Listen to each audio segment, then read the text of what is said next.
สวัสดีครับพวกช่องเออีกแล้วนะครับนะวันนี้มาชวน DIY อีกแล้วนะครับนะมาชวนสร้างกรอบวงกบหน้าต่างนะครับด้วยเหล็กนะโดยวัสดุที่เลือกใช้นะครับนะเป็นเหล็กขนาด4คูณ2นะครับเป็นเหล็กกาวาไนท์นะหนา2มิลนะครับนะก็เรามาเริ่มตัดกันเลยครับตัดเนี่ยผมตัดแบบบากแบบไม่ขาดนะครับไม่ได้ตัดขาดนะฮะบากโดยเหลือไว้ด้านหนึ่งนะครับนะไว้เป็นตัวพับนะครับอันนี้อาจจะไม่ใช่เหล็กตัวจริงนะครับนะอันนี้เป็นงานตัดสาธิตนะครับเราก็จะตัดทั้งหมด3ด้านนะครับนะ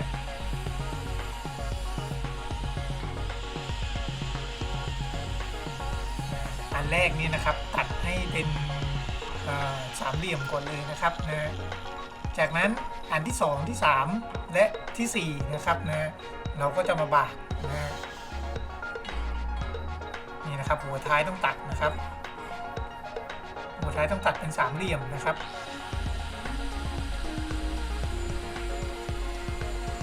อย่าลืมนะครับทำงานนี้อุปกรณ์เซฟตี้สำคัญมากเลยนะครับนะไอ้บางใบนะครับบางใบผมบอกไว้เลยนะครับควรจะใส่ทุกครั้งที่ตัดนะครับที่ใช้ใบตัดนะยิ่งเป็นใบตัดบางด้วยยิ่งต้องใส่เลยนะครับนะเพราะว่าอะไรเพราะมันเกิดเป็นสะเก็ดนะครับมันแตกพอมันแตกปั๊บมันเป็นสะเก็ดนะสะเก็ดเล็กๆเนี่ยถ้าไม่มีบางใบนะครับอันตรายนะเนี่ยนะครับตัด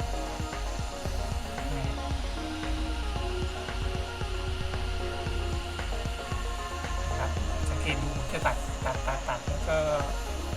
นี่นะครับตัดฝั่งเดียวกันให้หมดก่อนนะ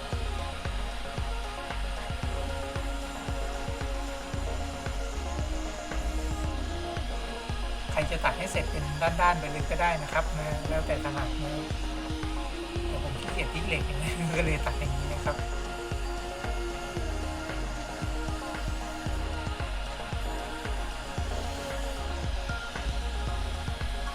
เสร็จแล้วเราตัดอีกด้านหนึ่งเลยนะครับ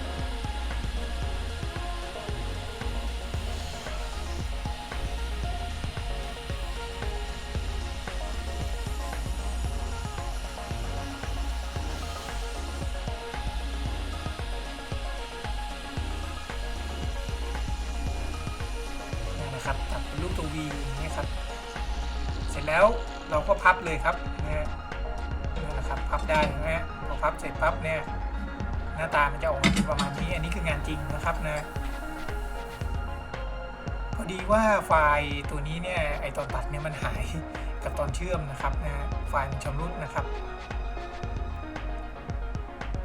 เทคนิคการเชื่อมก็ไม่มีอะไรมากเลยครับแต้มไว้ก่อนเลยนะแต้มจับฉากแล้วก็แต้มนะครับ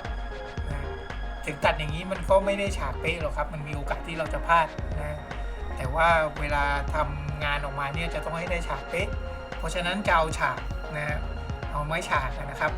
มาวัดแล้วก็เชื่อมนะครับส่วนไหนที่ขาดที่เกินนะครับถ้าเกินก็เจียออกนะครับถ้ามันขาดก็ต้องเติมนะครับเติมโดยใช้ลวดเชื่อมเหล็กนะครับลวดเชื่อมแก๊สนะมาเติมนะครับอันนี้คือขั้นตอนการติดตั้งนะครับนะอันนี้ผมก็ให้ช่างติดตั้งเลยนะครับติดตั้งแบบวงกบไม้เลยครับเหมือนกันเลยนะแต่ว่าแทนที่จะ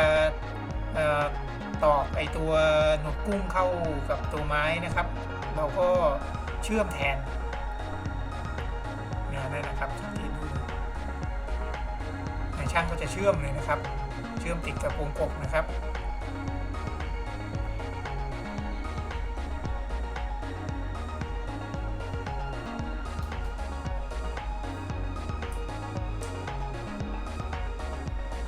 เขาหาระดับแล้วเขาก็เชื่อมนะไอ้เหล็ก4คูณ2เนี่ยมันพอดีเลยนะครับนะถ้าฉาบถ้าอะไรด้วยแล้วเนี่ยมันพอดีเป๊ะเลยนะครับกับความหนาของอิฐ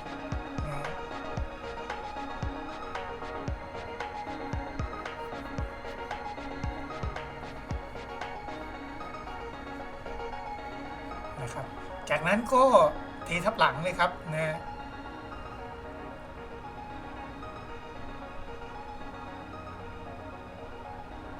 ทำเหมือนปกติเลยนะครับทำเหมือนวงกบไม้ทำอะไรปกติเลยนะครับนะ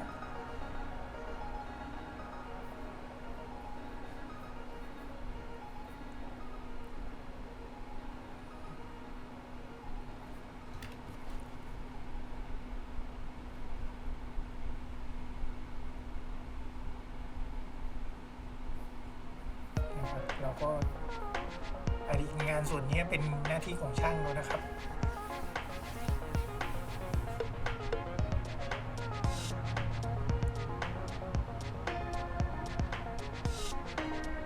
งานปูนส่วนใหญ่ผมจะจ้างหมดนะครับนะมันไม่ไหวครับร่างกายนะคือเข้ามาเป็นทีมเขาพร้อมกว่านะครับนะดูเหมือนงานเบาๆนะครับแต่ไม่เบาเลยนะครับนะฮะ